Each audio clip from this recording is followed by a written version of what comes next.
एक तर त्या बच्चू कडूंना संभाजी महाराजांचं योगदान अजून कळलंच नाही. संभाजी महाराजांचं योगदान किती मोठं आहे, किती लढाई लढल्या आणि सगळ्या लढाई जिंकणारा एकमेव वीर आहे.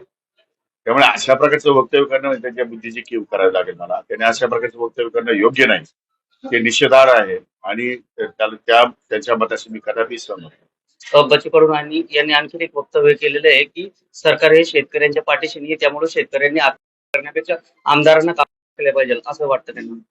तो बच्चू कडूचा बालिशपणा आहे. सरकार जर शेतकऱ्यांच्या बरोबर नसतं तर जवळपास 37,000 कोटी रुपयाची मदत सरकारने या ठिकाणी जाहीर केली नसती. सरकारने जी शेतकऱ्यांना मदत जाहीर केली आहे ती अत्यंत मोठ्या प्रमाणावर आहे. आता ठीक आहे, काही ठिकाणी शेतकऱ्यांच्या अपेक्षा खूप वाढलेल्या आहेत. जेवढ्या अपेक्षा पूर्ण करता येतील सरकार म्हणून जे करायला पाहिजे त्यापेक्षा अधिकच काम देवेंद्र फडणवीस साहेबांच्या सरकारने या ठिकाणी केलेलं आहे असं माझं मत. विरोधी पक्ष आहेत म्हणजे आता त्यांच्याविषयी खूप जास्त भाष्य करणं मला योग्य वाटत नाही.